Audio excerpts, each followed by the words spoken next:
Hey folks, welcome to an episode of the Artenders with Mac and Dan. I am Dan, he is Mac. If there's something strange in the neighborhood, who are you going to call? That is right. So Mac is fulfilling the punishment from the penalty points. That means we are reset, and Mac is currently wearing a Ghostbusters costume. And hopefully we do not talk about this again for the rest of the episode. I don't think we have to. I think it's just going to be a thing.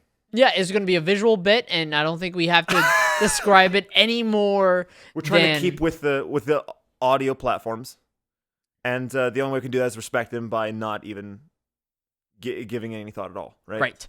And so, with that being said, now we're going to transition actually into our episode, which is we are reviewing a pseudo-sequel, but not really a sequel. It was made after the television series, Cowboy Bebop, the movie, also known as Cowboy Bebop Knocking on Heaven's Door. It is a movie that follows... I didn't even know that. Yeah, it's a fun little tidbit. It is, yeah. It was intended to be named that. Obviously, they couldn't do it because somebody named Bob Dylan and, all of his party people, would not let that happen. But with that being said... Is that true? He stopped them? I mean, well, Or it's just there's no way they could have because of... I think it's possible to say that there could have been... There was maybe a legal pretense. I'm not entirely sure. Regardless, that is the subtitle that's under wraps for this film. Nevertheless, this movie follows the main gang that we know and love from Cowboy Bebop. It is directed by the same director as the show, Shinichiro Watanabe. Also is composed by Yoko Kanno as well.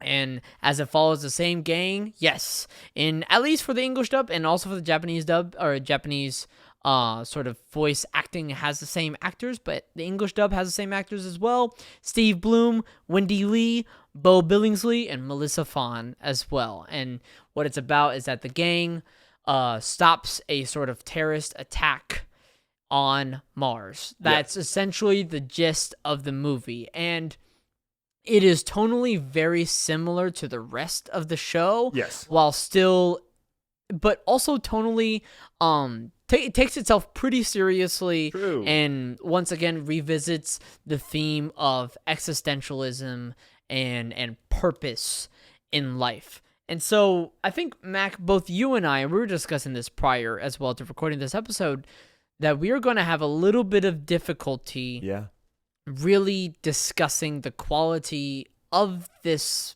movie, but rather how the movie has made us feel. Right. And why do we feel the things that we feel? So in order to get to that, what were then your major takeaways after finishing this film? This film is almost 2 hours long. I was expecting it to be only 90 minutes. And so it's impressive to have it be the length that it is. So after that 2 hours, what were your thoughts? I would say that the big takeaway for me was Okay. Which is frustrating for me. It really is. You know what I mean, though? It's such a lukewarm take, or it's frustrating for me. Yeah. And that's why I'm having such a difficult time articulating myself, is because the show was, I think, one of the few things we reviewed that we can call a bona fide masterpiece. I would call at least in its own department, right? I don't think it's a masterpiece of a television show. Yeah. But I think it's definitely closer to a masterpiece when it comes to what we consider anime. Yeah, right. And how it approaches storytelling and the character within it. Right. So the show itself was so stellar that whenever it came to the movie, it's kind of frustrating for me because I thought it was good. It was really good. Yeah. And that's the best I can really say about it. You know what I mean? Well, that is an issue since we have to fill up time for this podcast. Okay, right. Duh. But I am asking, because we were talking about, just like you said, how we might need a little bit of help here. Yeah. I'm trying to figure out why did I not like it nearly as much? And the main things that I've come around to is that I think it might have something to do with the fact that I kept having to go back and forth between, sometimes I felt like this was just a really long episode. Yeah. And sometimes I was like, this movie really does take itself seriously. This is a real movie. This is a movie. Yeah. I think another thing that got me is that it felt like, because it was a movie, it lost some of its original, very original and unique storytelling elements that it had throughout the show. Okay. So such as? Well, it just felt a little whenever they looked at the giant mountain of, okay, we're now going to make a full-length movie. Yeah. How are we gonna fill How are we gonna fill that time? time? Yeah, how are we gonna climb that mountain? Yeah. Let's look to other movies to see what they did. That's what it felt a little bit like. Okay. Like, okay. there are a lot of bioweapon movies I can think of that came out During around the that time. early 2000s, late 90s. Sure, sort yeah, of time. yeah. Like that are kind of in the similar vein. Sure. Get Smart. I think could be one of them. The original Get Smart? No. Mac is stumped. What do you mean? The one with Steve Carell? Steve Carell, which came out in 2010. That came out years 2010s. after. Yeah. But another one that I was thinking of is, and this kept coming to mind, is because I was thinking of like, I guess Agent Cody Banks is another one, although not with Frankie Muniz, although not like stellar. A piece where like everything is working up to a final event in which like something really bad is going to happen if they don't stop it, right? Sure, but that's a lot of action films. That's what I mean. Is like it kind of felt like they were just kind of following suit. And then the biggest aha moment that I had is Rush Hour. Okay. You've seen the original Rush Hour? I have not seen the original Rush Hour, but we're talking about Jackie Chan, Tracy Morgan. We are talking about that one. Now, although I'm like 99... Hold on, stop! Everybody, stop! Luckily I caught it myself. It's not Tracy Morgan. It's not Tracy Morgan. It's Chris Tucker. Thank you. Chris Tucker. But I caught myself, so I'm able to wipe the sweat off of my forehead. Yeah, you might be in my seat pretty soon here. Now, the original Rush Hour was made in 1998. Okay. Same year as Cowboy Bebop, right? Yeah. And this movie was like sort of, it started to get storyboarded, I believe, in 1999. Sure. And maybe they watched Rush Hour writing 2000 because it's very similar. Okay. In that the big two things is like, big weapon's gonna detonate and like everything's gonna like. It's an easy trope to write around. Sure. And I guess this is what I'm taking away from what you're saying, is that it feels safe when it comes to that sort of plot structure. Well, or like the beat structure. I would like for you to take a wild guess as to where the last battle happens in Rush Hour. Is it? Well, I mean, I can't remember, but like, so this one, it takes place on top of a replica of the Eiffel Tower. It takes place in the Eiffel Tower. Okay. Rush Hour's final fight where they stop the bioweapon and terrorism from happening is on the Eiffel Tower. And it was in that moment that I was like, I've seen this before. Holy shit, this is Rush Hour. Should we give you the reckless speculation sound effect now? Oh, please. That like they totally ripped Rush Hour. Yeah. Yeah, I mean, go ahead. Rush Hour was not nearly a good enough movie for me to actually think that, they ripped all of Rush Hour. But I mean, it was eerily similar at the end there. Sure. But either way.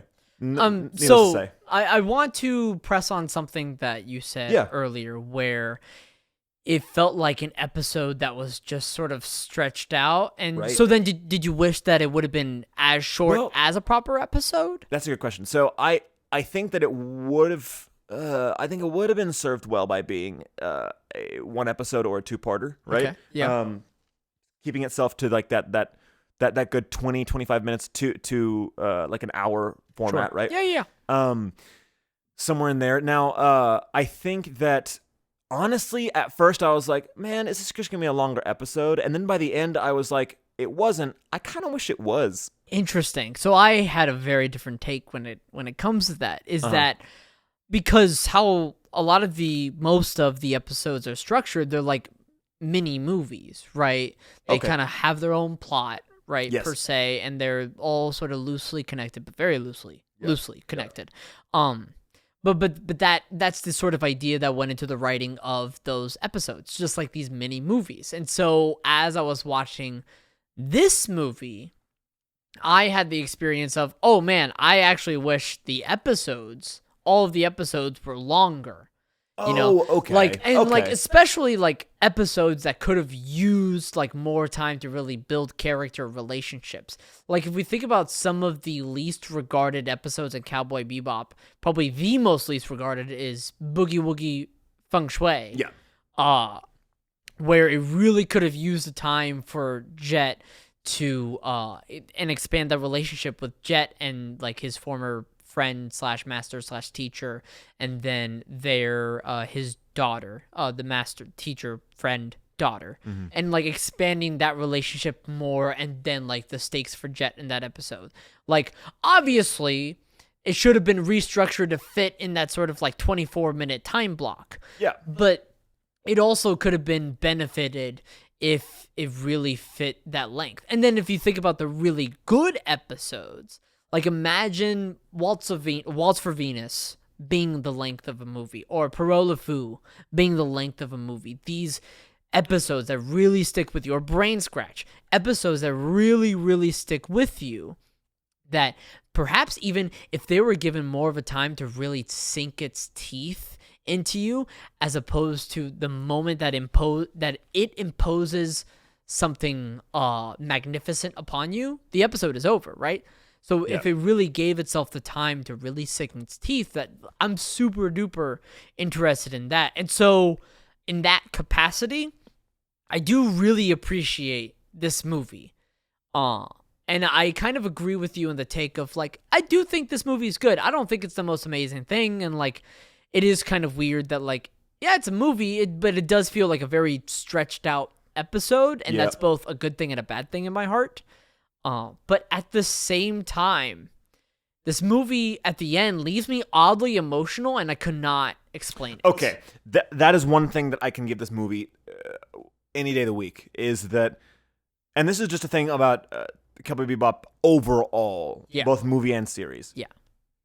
Cowboy Bebop, there's some times whenever the middle is fantastic. There's sometimes whenever the journey getting there is like, kind of slower, and I'm like, okay, I'm ready for this to be over. But they can stick a landing. The emotional beats that the show, and somehow this movie as well, like, land is amazing. And so I was super confused by the end of watching this film, is that, like, I am almost brought to tears, and I cannot explain why. Yeah, I'm not emotionally attached really at all. And then the second that the images of like the butterflies? light butterflies, come in, I'm not like up in puddles, but I was like, oh dang, what's happening to me? And I don't think Vincent, who is the antagonist, is a particularly interesting one. Were you just checking to see if there was more espresso for you to drink? Yeah, because I forgot. I looked in it, and I thought to myself, am I done with this? No, I am done with this. Yeah. Okay, I need to be done with this. I don't think Vincent is particularly interesting in a similar regard to Vicious, but I still think Vincent is more interesting than Vicious, because I feel like think so. Vincent goes at least on some semblance of a journey. Yeah. And then what he does to every other character in that film is really interesting, or at least some of the heavy players, right? Like what he does to Elektra, who is the other character that's introduced in this film, what he does to Spike, and what he does to Faye in this film is like really, really good stuff for those characters. Yeah.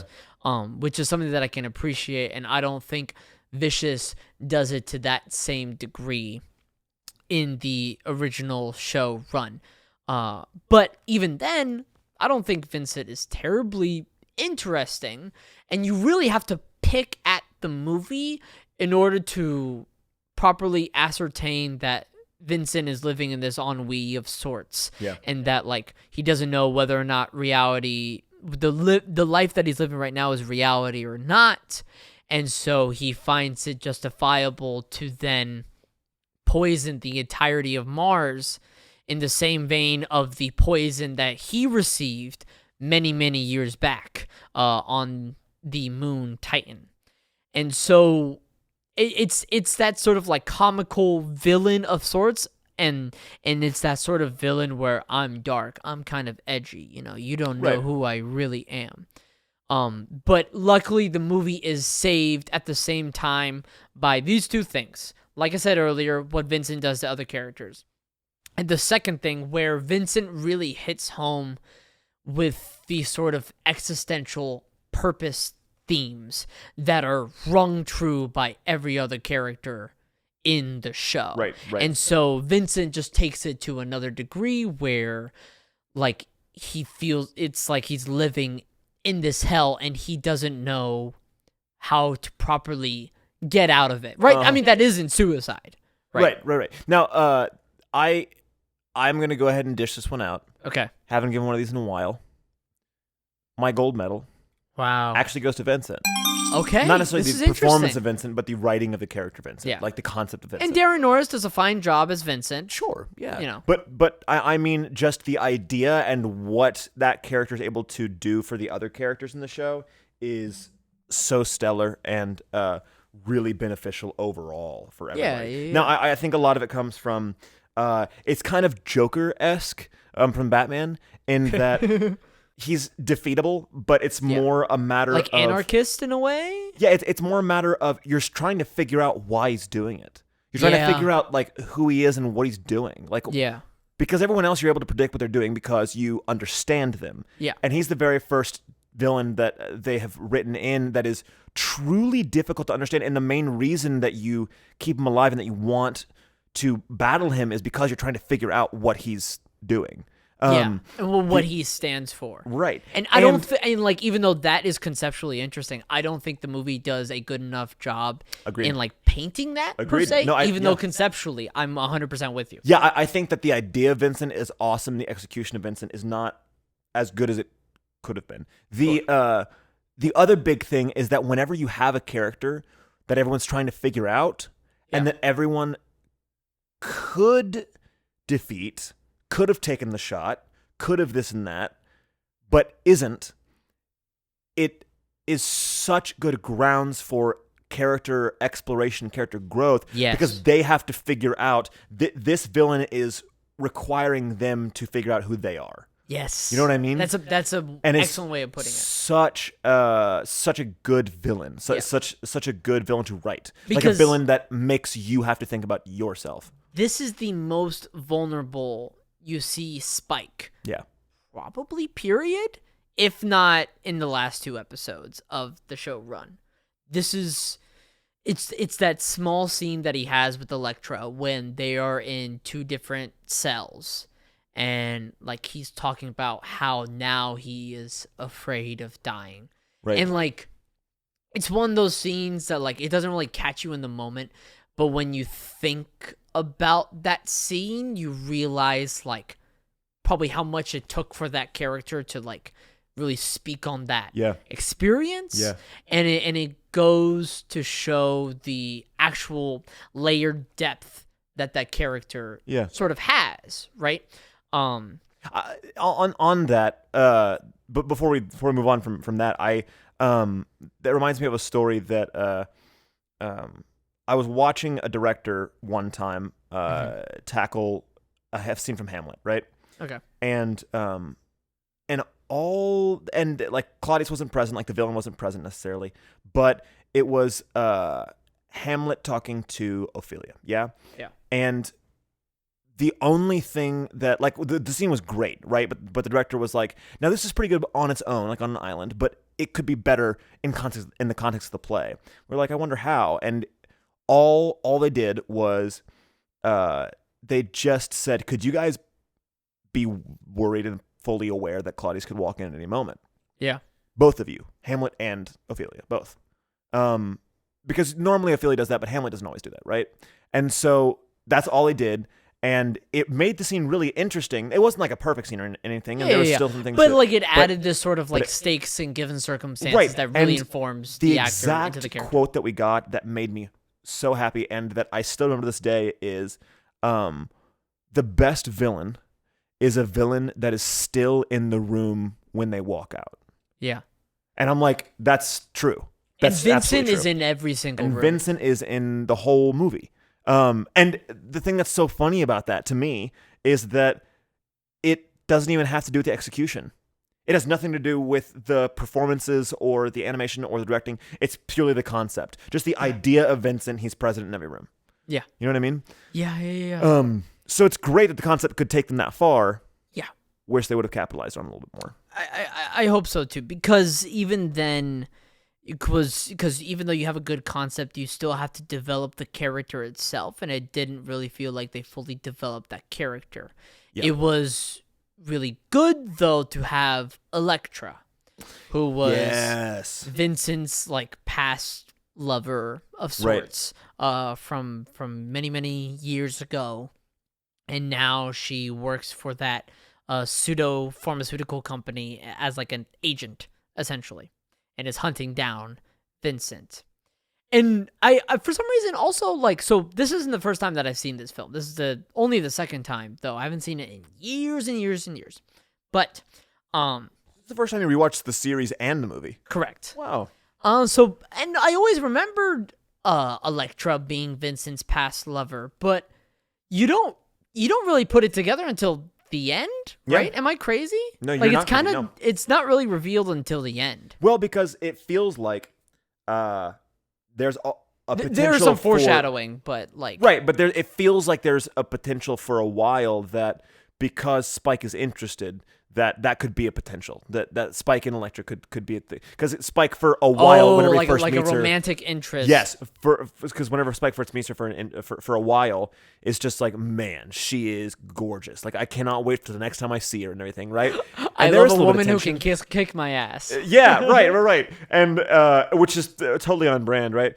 And I think they also did a really good job of that with Faye as well. That like there were a couple episodes throughout the series where it felt like, wait, is something to happen with Faye and Spike? And then they never do. And I Yeah. actually really like that. I really enjoy Yeah. that. That like Well, because then it further adds tension, right? Yeah. And so then it makes you question whether or not those respective characters will be good for each other Right. anyways. So like I Right. appreciate the show's resistance to not have Spike and Faye ever actually get together, and the movie's resistance to never have Spike and Elektra Yeah. ever get together, right? Like I think those are very specific choices, but choices that that aid in the motivation for those characters, right? Because it's not necessarily those characters' actions that are for the other person, but it kind of is, but it never fully is. right, You know, where they're still doing a lot of things for themselves, right? yeah. Not in the service of the other.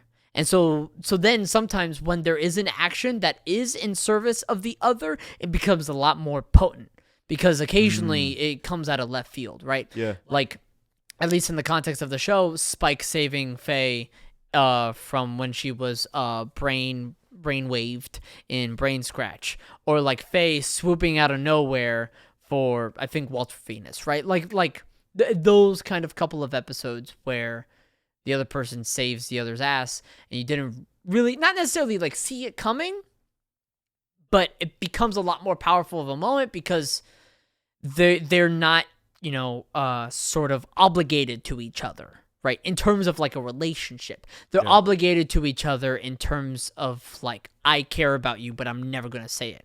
Right. Which makes it a lot more interesting to watch and a lot more just fun to just witness and be a part of and pick at. Right. And so that's the case. That's the case here as well. And so then, in a way, it's interesting to watch Elektra's journey in this movie as well. And of course, like she's never interested in Spike, but then like figuring out in the end that she did have a past relationship with Vincent, and how that specifically does motivate her action throughout the rest of the film. Now, in terms of, because there were quite a few reveals in this movie, right? Yeah. Some pretty good forks in the road. What were some of the reveals that stuck out to you, and do you think were there any gasping moments? The primary gasping moment was there was a scene where it definitely, and I for some like I just had this erased from my memory, where Vincent was potentially going to rape Faye. Right. And that was a legitimately terrifying scene. Yep. It was just like chilling, and then it's one of those scenes that makes you realize in the moment, oh shit, I really do care about these characters. Oh, Right. I really care about these characters. Because in that moment you're like, oh dear God, I hope nothing happens to Faye. Right. I hope nothing bad happens to her. And Yeah. then you become really 10 times more invested in the characters because you're like, oh my God, wait, I care about these people. What the hell is going on? But that was like a gasping moment for me. I'm like, oh my God, oh shit, this is going there. Oh God, this is going there. Oh Jesus Christ. Like it was like immensely uncomfortable Yeah. And that, I guess, and so I'm trying to figure out in my mind, I'm like, was that justified placement in the movie? And I think it is, to further paint sort of Vincent's like twisted nature from being disassociated from reality, and then performing these twisted acts, and in pursuit also of just trying to find something to live for. Yeah, right, right. So that's something. Ooh, man, that's such a good segue. I kind of feel a specific way about this. That it's difficult for me because it feels like is quite a lot of backlash in terms of kind of out of pocket or out of left field placements of that specific type of stuff, like that specific type of like sexual assault or things like that, right? Yeah. That it's like For the that's kinda sake of touchy. doing it, Sure. for the sake of like putting your character in that And position. it's difficult for me because my first reaction is, well, you're not supposed to like him. And my next reaction is, there's just so much like romanticization of other crazy shit that it doesn't like. I just am confused, like why that's the line in the sand. If that makes any sense. So, like for instance, you ever seen the show You, or ever heard of it? The Not show you. titled. For instance, Danny. No. I've heard of the show. You. Yeah. Now, follows a stalker, kind of sociopath who is following this girl and everything, and he murders some folks, right? As one does. As one does. Now, the show does a really, really interesting job of making sure that you are in love with this guy. You love him, and he's really endearing and really fun to watch. And you get his voiceovers and all this stuff, right? Sure. And now, is he a good guy? No. But is he a bad guy? Absolutely not. You're following him. And it's just weird that, like, there's never really... So, okay, maybe not never, but there are very few people that have a problem with that show or him or the romanticization of the things that he's doing. And we watch plenty of murder and we watch plenty of stalking and all that stuff, right?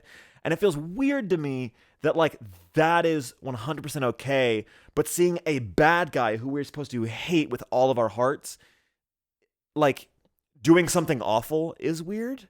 Does that make any sense? I think so. I think I haven't seen You. I'm just playing hypothetical devil's advocate, whatever, of like, that seems to be a kind of show where it's purposefully putting the audience in a tricky position. Yeah. Like the book Lolita, for example. Okay, yeah. I haven't read that either. But but like putting the audience in a tricky position on like, how do I feel about these things? Right? Where you're not supposed to empathize, obviously, but there's a sort of semblance of sympathy that goes for whatever the character is dealing with, right? And so I think still this movie does a good job with us, allowing us to still sympathize with Victor's plight. Did I say Victor? Excuse me, Vincent. Is that a fine? We'll investigate. Don't worry about it. It's fine. Is Vincent's plight. But obviously, I mean, we're never going to agree with Vincent doing that to Faye, and we're sure as shit never going to agree with Vincent just performing this almost terrorist act upon an entire population of a planet. Yeah. Like, we're never going to agree with that. Yeah. And the movie doesn't ever try to have us agree with that. Exactly. Like, so much so that it just feels kind of forced that Vincent is performing those, like, in terms of the eco-terrorism, is performing those heinous actions, right? It just in order to keep the plot going, right? Now, please, can we continue this conversation after a word from our sponsor? Maybe.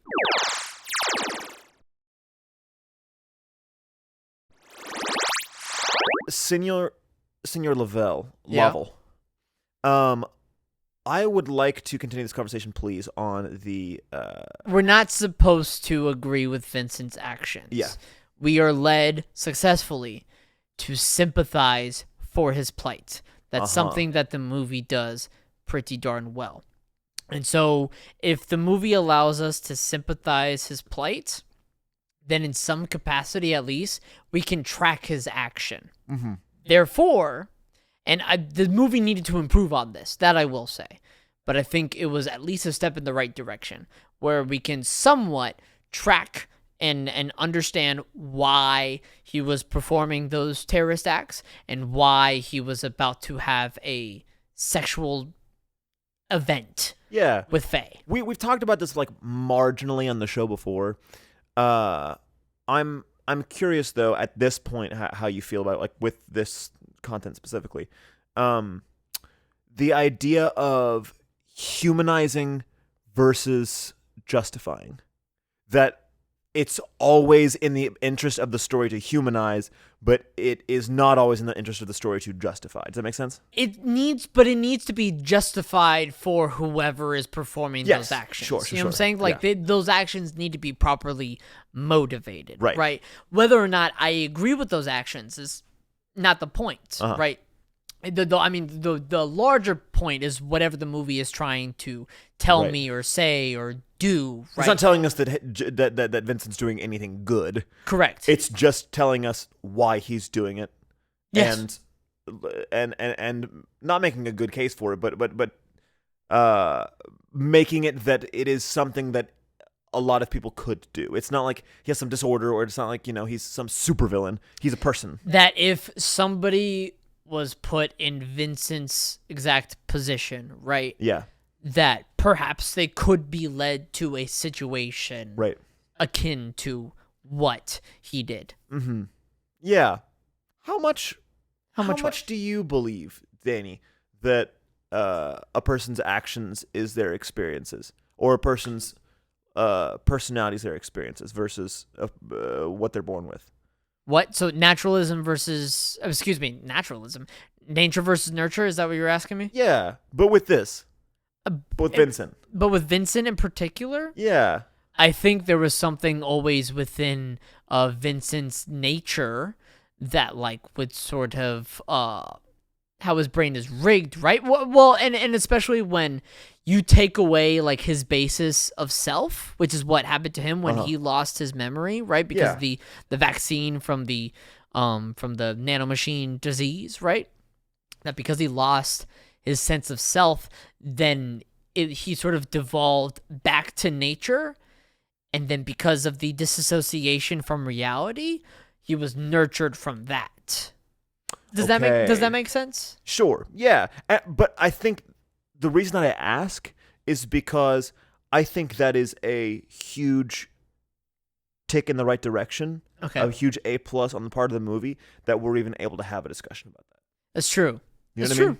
mean? That's very, very true. Like in my mind, that's a big question that needs to be asked for most people that have a difficult might have a difficult time being humanized, or being given a backstory that makes actual sense. But I think that the movie does a really good job of answering that question. Another one that we were talking about before the show started is we were at Party City. And as we were walking in, I say to you, well, at least one thing we can agree on is that the music wasn't as good. And you looked me dead in the eyes and you said, I disagree. That's exactly right. In a way, because this is tied to my sizzle serve, Mac. Oh. So the song that is used after Spike is shot off of the train and he's like pulled out of the river by, I want to say his name is Sleeping Bull. After he's pulled out of the river. Wait, I thought that was what he calls Spike. No, Spike is like swimming. Oh, you're right. Something. Sorry. Go ahead. Swimming bird, I think.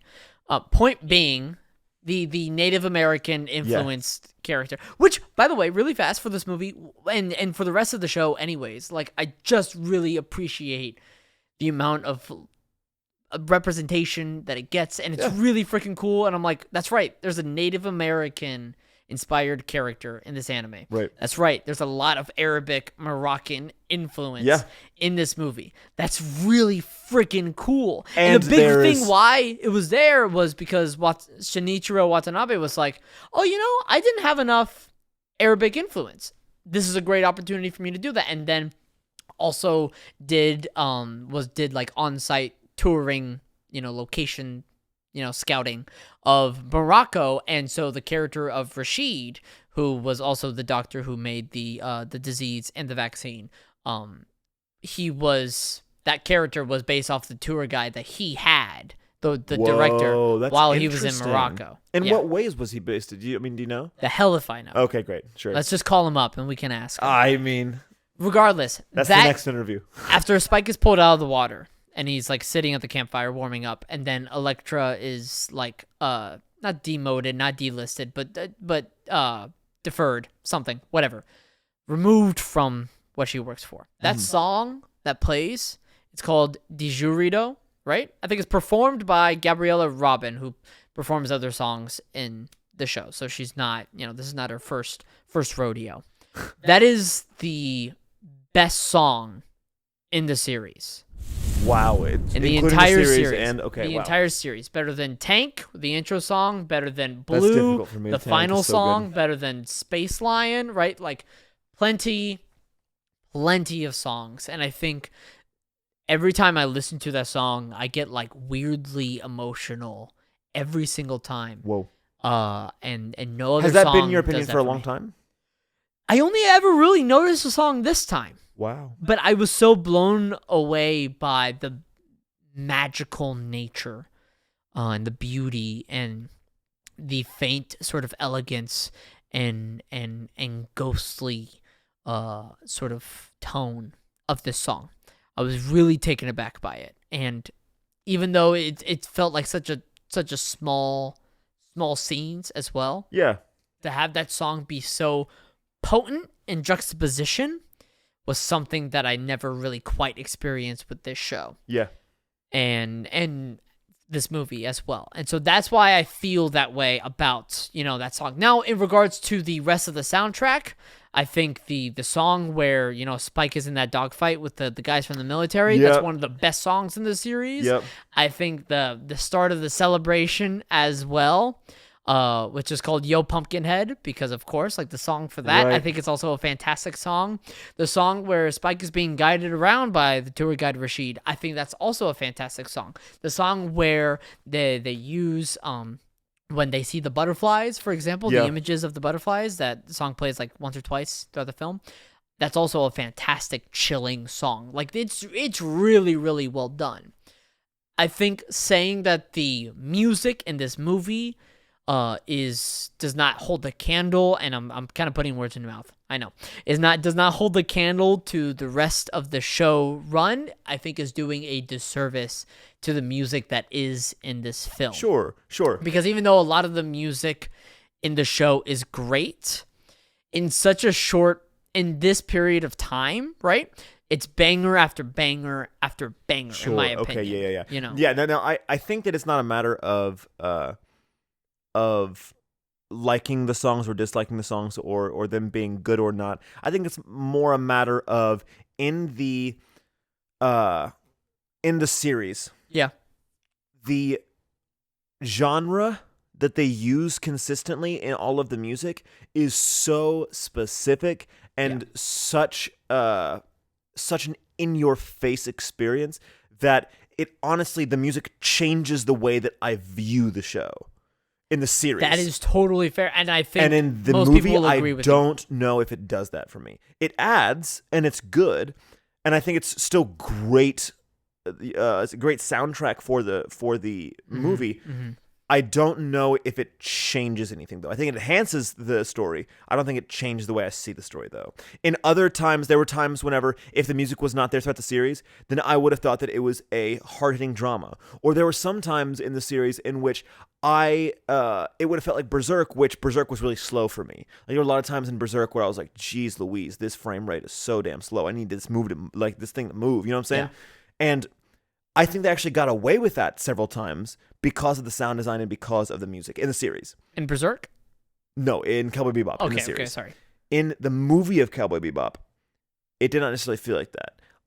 It did not move slow, but it definitely did not change the way that I viewed it for me.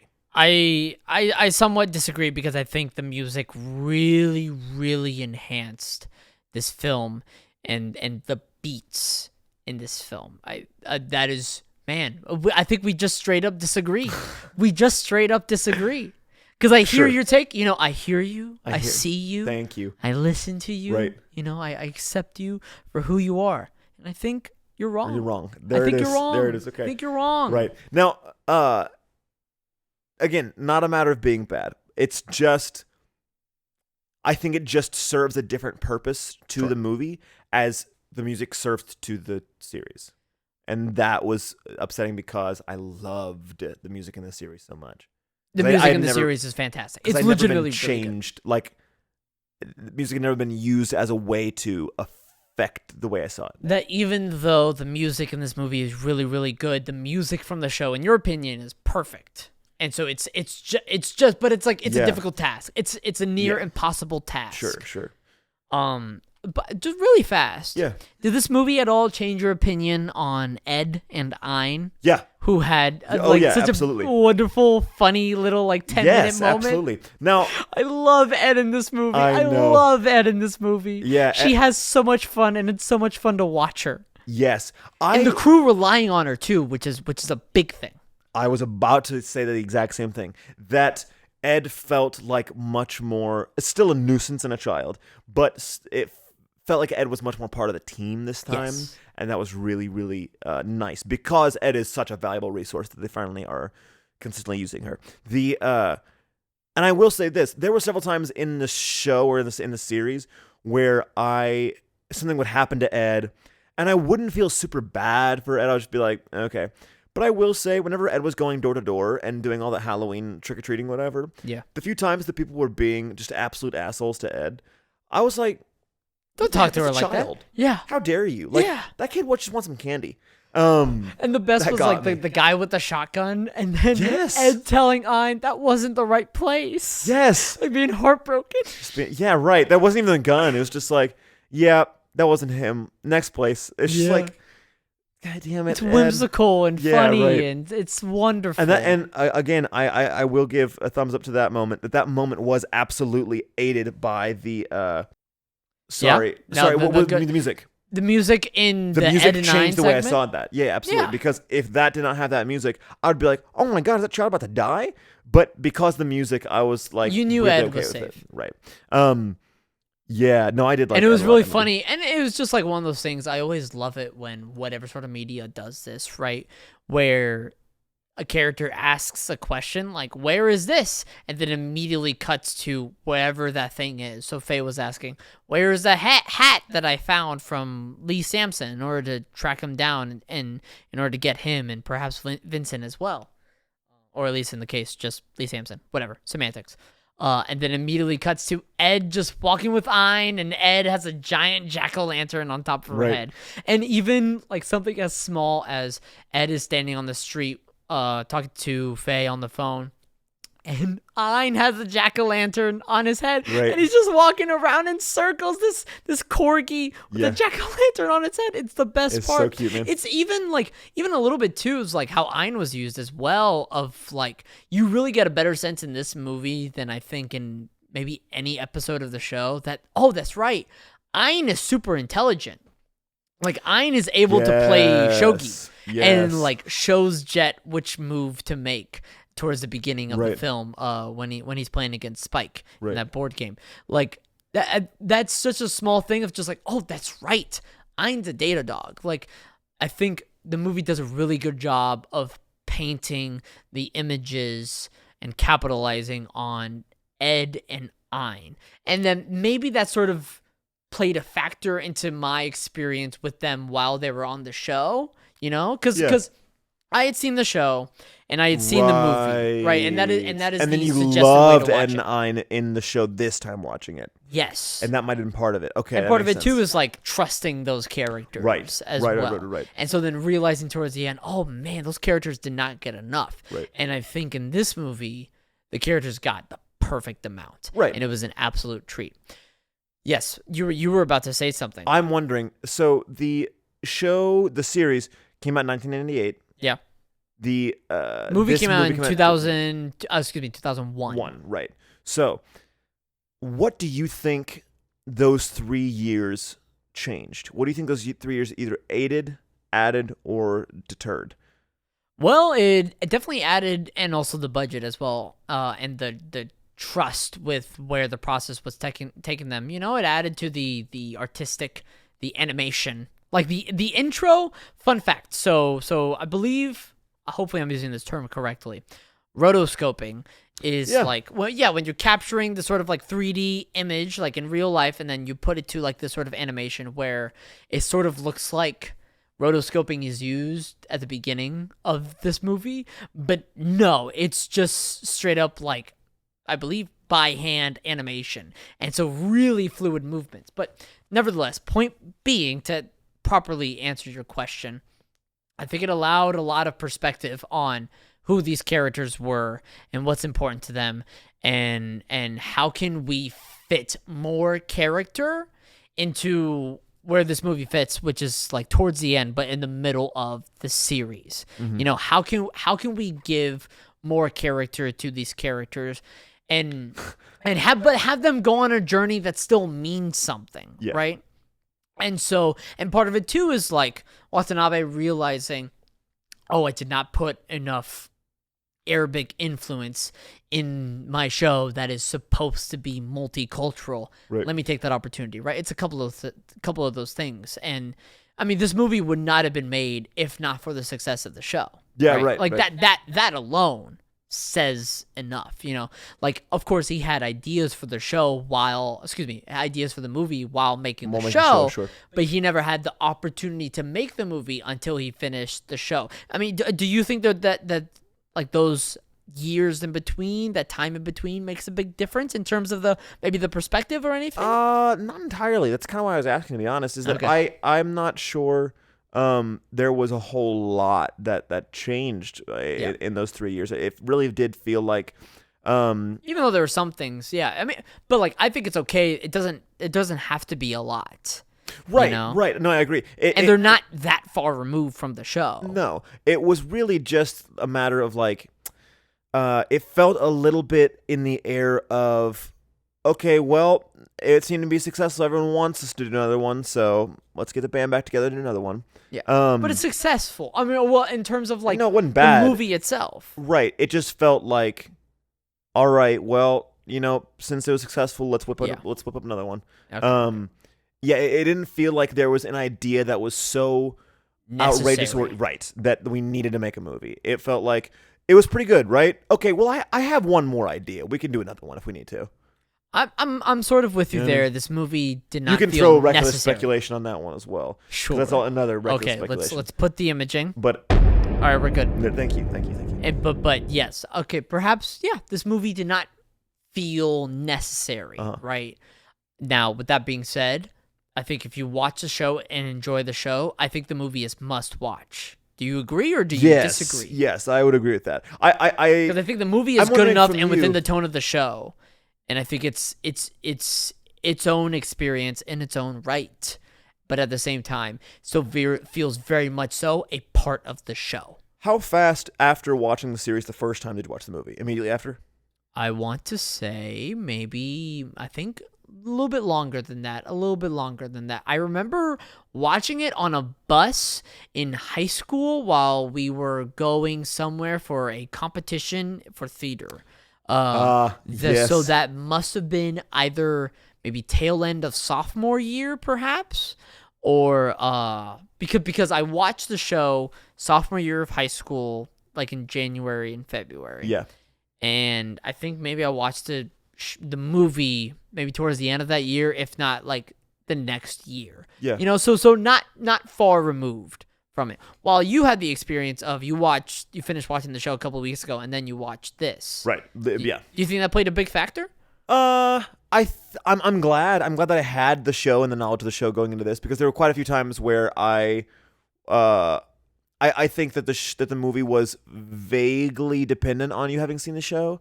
It is. Yeah, is. like- I think the movie is worse with you not watching the show. Yeah. Like there's quite a lot of givens that you just are. They assume that you know, which is a safe assumption to make, to be honest. Especially because, and this is another one that is, I think, definitely worth talking about. I don't know why I'm, like What are you doing? sophisticatedly crossing my legs in this Okay. in this garb. Now, I am curious. Why do you think this movie was so hard to get our hands on? I have no idea. That's what I mean? great question. I Because- think it's available in other countries. You cannot stream this movie legally anywhere. Yeah. Anywhere. Right. And it is also very difficult to find physical copies of this film It's as well. weird. It is strangely difficult to get something that feels really important to the canon that is Cowboy Bebop. And even more importantly, It's a labor of love.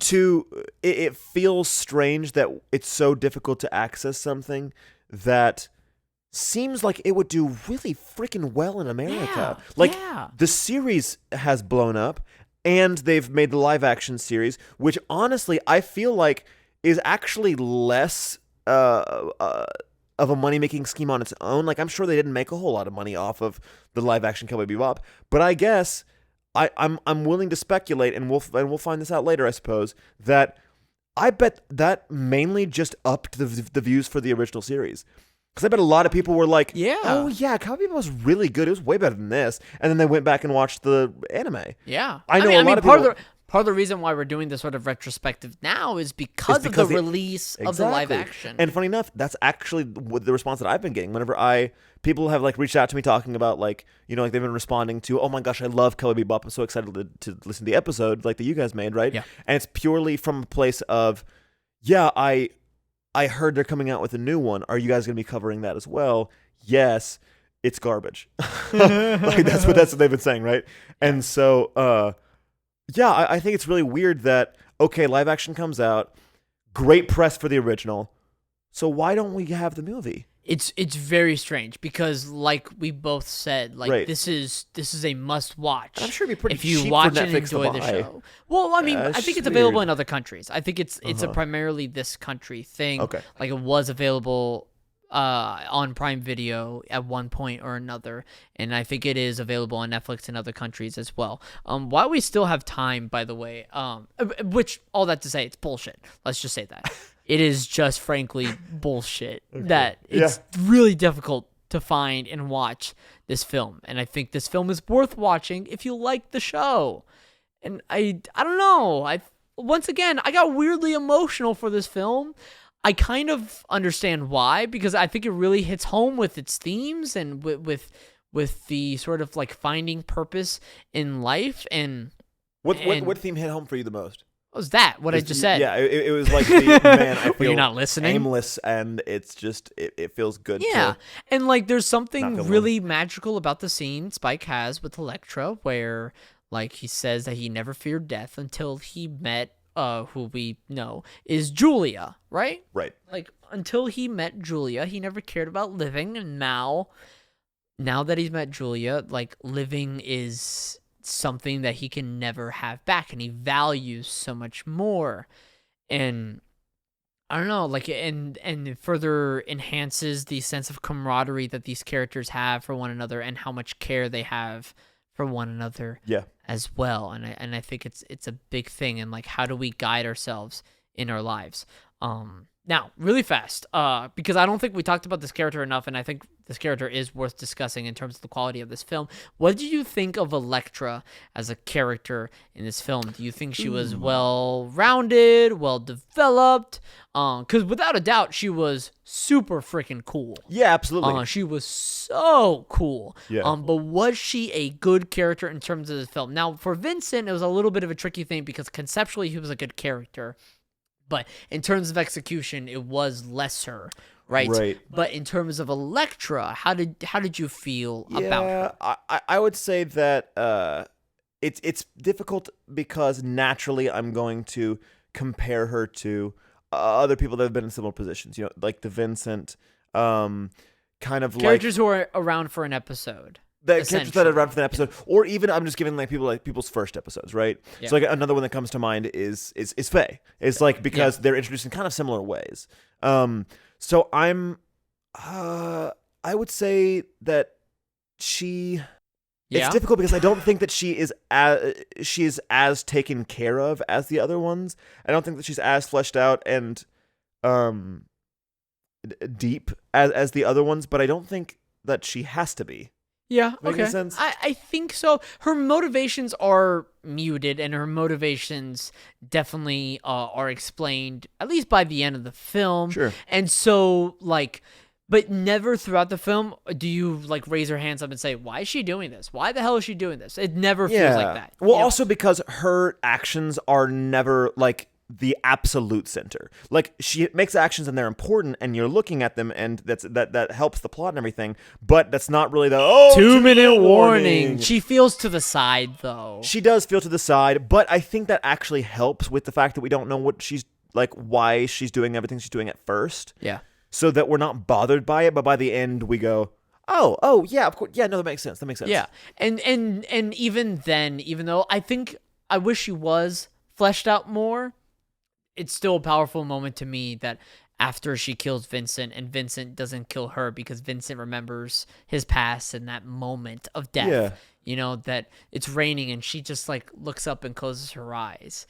And it's just like, I think that's like a wonderful silent breath moment. That's wonderful.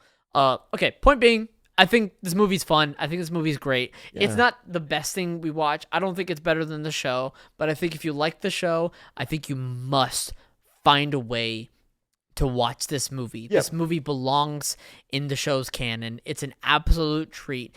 And I think it's good in the sense of, like, it'll make you feel things and then it'll have you trying to figure out why, which is, at least, of course, because we're nerds, we always enjoy that. Yeah. Mac. I would say that you should view this movie as just another episode in my mind. I think that it is not something that stands separate from, but stands in continuity with the success of the show. And you know, if you really need to find it, you'll be able to find it. Just do some Googling. Yeah. Now, If you're desperate enough, and you should be, you'll find it. you'll find it, like we were.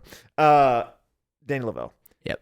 What we're reviewing next week Mm. is, per the request of the peoples on TikTok, Uncharted. By the movie. The movie. Thank you. Not the full video game series. No, the movie, and you're gonna have to buy your ticket because it's only in theaters. Those again? Yes. Buy your tickets, sir. folks. Buy We're your watching Uncharted. Yes, we are. All right, there we go. Thank you, sir.